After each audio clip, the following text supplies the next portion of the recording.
My name is Alan. I have a wife and 2 young daughters. I'm just an ordinary man who has a boring office job. But what I'm about to tell you is something incredible. For this story, I need you to open your mind as much as you can. I won't judge you if you don't believe me. To tell you the truth, if my family hadn't gone through what I have, I wouldn't believe myself either. It all started when we moved into this house where my parents had lived all their lives. My mother had recently passed away and the house was uninhabited. We decided that what she would have wanted was for us to live there, to fill the house with new and beautiful memories with her granddaughters. What we didn't know was that we were not going to be alone. At first, we only heard strange noises in the house. The children would tell me that they saw people walking around at night, that the doors would open and close by themselves, or that the doorbell would ring by itself. I can't deny the noises, but the kids had never lived in a big house, so the rest was probably a product of their imagination. After a while, even I couldn't deny what was happening. Doors opened and closed on their own without the slightest drop of air running through the house. The faucets opened and some rooms were freezing in the middle of summer. All this would have been enough for me to leave except for one detail. I was sure that the presence that inhabited the house was my mother. At first, I was afraid, but eventually I began to hear someone humming a familiar song. It was the same one my mother used to sing to me when I was little. My family didn't seem very convinced of this, but I convinced them by making them see what was going on in the house. Had never hurt any of us in any way. Everything was fine for a while. We tried to get used to what was going on, but things started to get worse. Some dishes started flying dangerously against us. The kids felt constantly watched, and even I started to get a strange feeling that something bad was going to happen. Was my mom mad about something? Or was there something else in the house? We had only one way to find out. Ask her. The day we chose to do it was Halloween, since that was the night when all the spirits are most active and all the paranormal activity increases. We bought an Ouija board with my wife, and no one looked at us worried. Apparently, everyone bought them for this date. When the night came, the girls went to a friend's house to spend the night and ask for candy. So the house was only for me, my wife, and my brother, who proposed to help us with the process. Playing with the Ouija board on Halloween. How fitting, right? Make one more joke and I'll go trick-or-treating with the girls. Mothers-in-law are really scary, aren't they? Without further words, we started to play. We started asking her simple questions like if there was someone on the other side or if she lives with us in the house. But when we asked her if she was my mother, the board went to no, and the mood changed immediately. Alan, it said no. Is my mother with you? Well, can we talk to her?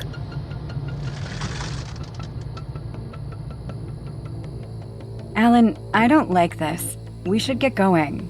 What do you want from us? B L O O D. Before I could say anything, the board shook much harder, and suddenly, it launched itself at me. To hell with saying goodbye! Let's go! My brother screamed in terror as we all started to run.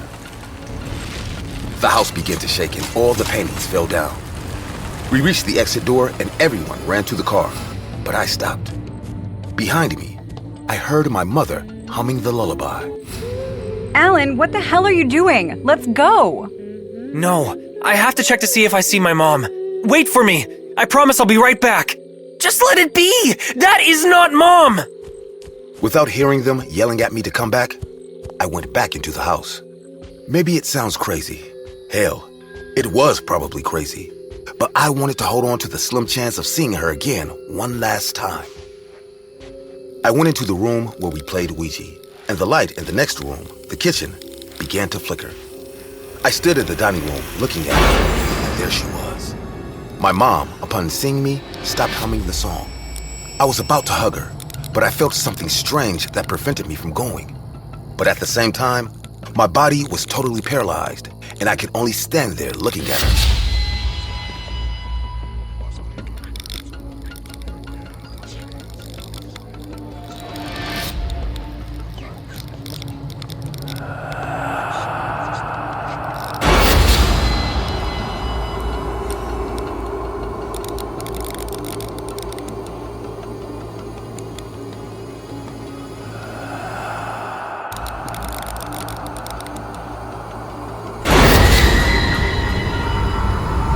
That's more than I needed. My mother wasn't here. She never was, just something that played with me from the beginning. I got in the car crying, and as Cheryl was scolding me, I looked at the window of the house, and standing in it was my mother standing there, greeting me with a huge smile. Her eyes and mouth were cooked as she finished waving at me. Her face was shaking, like the monster I had seen in the kitchen. Several months passed since everything happened. After my brother put us up in his house, we were able to raise the money to move out on our own again. We did not suffer any paranormal event again, nor did we try to sell that house. We do not wish that nightmare on anyone else. From now on, no more ghosts. I will only spend time with my wife and daughters. It's what my mother would have wanted. You mean blood? What do you want? Come on, man. Oh my God, Tommy! Hey guys, I hope you're enjoying the video. If so, please leave a like. And also, a small percentage of people that watch my videos are actually subscribed. If you want to support this channel and make this channel reach the 1 million mark, please consider subscribing. It's free and you can change your mind later. Enjoy. This incident happened one Halloween night. Since then, I have stopped celebrating Halloween in my house. My wife and I couldn't have children of our own. Hence, we generally had a soft corner for kids. My wife, Samara, would buy lots and lots of candies before every Halloween to give to the neighborhood kids. So this one Halloween, we went to the supermarket to pick up groceries and candies. While returning home, we saw cop cars in front of our neighbor's house. Feeling curious, I stopped the car. Oh, I think something bad has happened here. So many cops here. Look, the paramedics are coming too. My wife pointed at the ambulance coming our way, and I realized the gravity of the situation. A group of people were decorating the streets for Halloween, but now they were all gathered around the house watching the scene with us. 2 cops came out of the house, and we heard a woman's shrill cry. Oh God, my son, my poor Liam. Oh God, I want him back. I want him back, please. We saw our neighbor, Mr. Dempsey, trying his best to hold his paranoid wife. Miss Dempsey was out of control. She was screaming and crying like hell. The paramedics went in and took out a smaller boy that was wrapped in black polythene. It wasn't hard to tell from the size of the boy that it belonged to a child. The cops took away the body, and Mr. and Miss Dempsey went to the paramedics. My wife and I were still standing there with no clue whatsoever. When we saw 2 men coming our way, I asked one of them, Excuse me, what happened here? Oh, don't ask, man. Poor Dempseys. They lost their child before Halloween. What? Why? What happened? Their 7-year-old son was playing in the basement when he accidentally locked himself inside an old cupboard. Mr. and Mrs. Dempsey were upstairs in the kitchen when they called out to their son for dinner and he didn't show up. They felt weird and went down to check on him. They searched the entire basement but couldn't find him. That's horrifying. How did they find him then? Well, Mrs. Dempsey saw a piece of blue cloth peeking out from the cupboard door. She opened it and then found the poor, lifeless kid inside the cupboard. Samara got emotional, and I too felt extremely bad for the Dempseys. No pain in this world could surpass the pain of losing your child. We came home and Samara didn't talk the entire afternoon. She just sat on our porch and watched the neighbors dressing up for Halloween. Once the sun went down, kids started to come out of their houses wearing all kinds of spooky costumes. They went door to door asking for candies. No matter how disheartened we were, we still got up, brought our candy bowls, and gave them to all the kids who came trick-or-treating. You know, Jonah, I just realized something today. Samara said while closing the door after distributing the last bit of candies to a group of kids. What's that, hon? It's good that we don't have kids. At least I don't have to be afraid of losing them. I just can't imagine what pain Mrs. Dempsey is going through right now. I could see her teary eyes. I hugged her and kissed her on the forehead. Come on, let's go to bed. You need to sleep. That poor kid. We went upstairs. I stood in front of the bedroom window for a while. The entire neighborhood had gone quiet by the time. All the kids were back home. Every house was glittering with lights and candles placed inside pumpkin heads except the Dempseys. Their house was in complete darkness. Heaving a sigh of sorrow, I went to bed too. I don't remember when I fell asleep, but suddenly, a noise woke me up. Rubbing my eyes, I got up on the bed and heard that noise again. Someone was knocking on the door. I looked at the clock. It was 2:30 in the morning. Samara was deeply asleep. I came downstairs and opened the door. To my surprise, a kid was standing on my porch. A boy wearing a blue t-shirt and white shorts. He kept his head down so I couldn't see his face. Hey, kiddo, why are you out so late? Do your parents know you're here? No. The kid's voice sounded so weird to my ears. Also, the fact that he was dressed so casually startled me a bit. After all, it was Halloween, and this kid was not in a costume. I asked again. Are you all right? As the kid lifted his head, I almost got a heart attack. His face was pale like a blank sheet, and his eyes were completely black, darker than the darkness. Whoa, you look pretty spooky. This was a good idea for a Halloween costume, though. I'm hungry. Can I have some candies? He opened his palm, saying this. You're a little late, buddy, but let me see what I can do. Wait here, okay? The kid tilted his head to the right and just stood that way like a statue. I thought to myself that this kid not only nailed his Halloween look, but also acted scarily. I went to check the fridge and found a half-eaten chocolate bar. I grabbed it and came back to the door to give it to the kid, but he was gone. Thinking the kid had gotten inside, I quickly turned around and said, Hey, I have some chocolate for you. Take it and go home. Your parents must be worried. But the kid was nowhere to be seen. I was contemplating what just happened when I heard chuckling and running footsteps in our basement. I opened the basement door and yelled. Come out of there, kiddo. It's too late to play here. Come on, let me take you home. I can't see. It's so dark in here. Just like last time. I turned on the basement light, but shockingly, it didn't turn on. I remember very well that the light was working just fine in the afternoon. Thinking the kid might get scared down there, I grabbed a small flashlight and started walking down the basement stairs. 2 white bed sheets were hanging on the wire at the end of the basement. As I flashed my light at the gap between those sheets, I saw the kid standing there and staring at me with a creepy big smile. Okay, time to go home now. Saying this, I walked to the bed sheets, and as I moved them to catch the kid, the hair at the back of my neck stood up. I found myself standing alone in the basement. It was as if the kid just vanished in thin air. There was no one. I repeat, no one behind those sheets. A chilling wind turned the atmosphere around me cold. That's when I heard the chuckle once again. Turning around, I now saw the kid standing right behind me. Blue veins had appeared on his pale face, and the black, thick liquid was dripping down from his eyes. He snatched the chocolate bar from my hand, and I felt his touch. His hands were colder than ice. What? Who are you? I am Liam Dempsey. Can you take me home now? I think I'm lost. Can you help me? Oh my God! That's it. I don't remember after that. I fainted, and Samara found me in the basement when she came looking for me in the morning.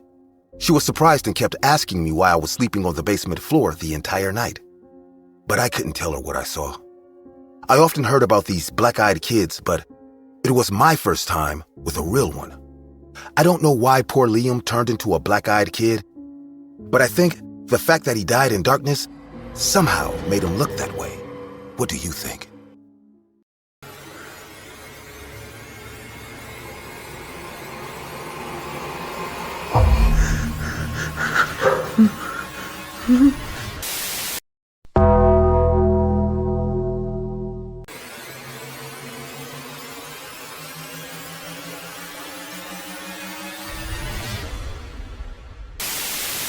Do you really know how much a traumatic situation can break a child? Sometimes it's hard to admit, but my own father is a disgusting monster. When I was young, although he was never particularly fond of me, he didn't treat me bad either. On the other hand, with my sister, that man was different. Ever since Jane was born, 6 years after me, our father was always very close to her, pampering and overprotecting her all the time. Our mother thought she was just Daddy's spoiled daughter. But 2 years ago, we found out what he was really doing to her at the time. Something that shouldn't be done to a child.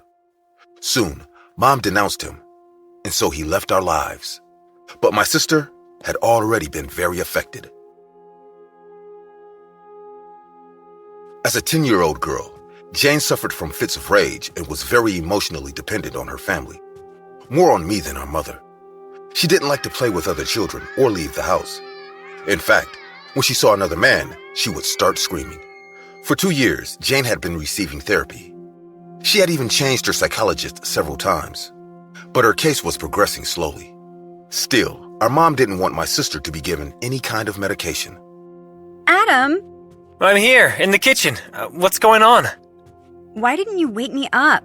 You're having breakfast without me? Oh, chill out. Even though I asked her to, her angry expression didn't change. You were sleeping so peacefully, I didn't want to... Anyway, I prepared your food, okay? Do you like leaving me alone? You know I don't. I just did it to let you rest, I think. Right, I needed to rest, because today is Halloween.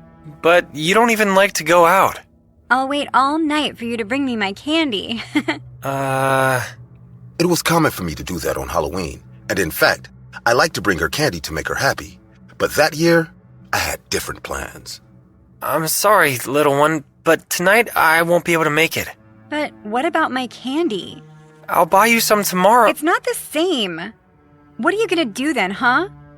The truth was that, weeks ago, my best friend Billy had invited me and Emma, another friend, to a Halloween party. Are you going out with Emma? I'm going out with my friends. It'll just be this time, okay? In the evening that same day, I was ready. I had disguised myself as a skeleton. In fact, I was truly satisfied with my appearance. A short time later, I received a message from Emma. "I'm outside your house," it said, since we had planned to go to Billy's Halloween party together.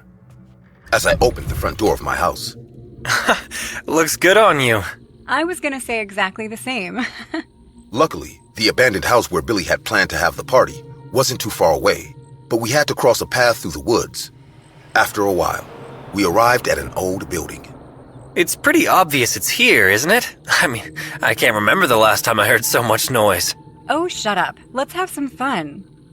My friend took me by the hand, and together, we ran towards the place. Arriving at the front door, she rang the bell. Soon, Billy opened it. Man, you came! Hey! Let's get to the point, Billy. Where are the drinks? Follow me. Oh. Can you check that, Adam? I'll be right back. I didn't mind helping him, so I turned and walked to the door. Huh? But there's no one... Shit! As a reflex action, I had moved away, but I went back to the door as soon as the bell rang again.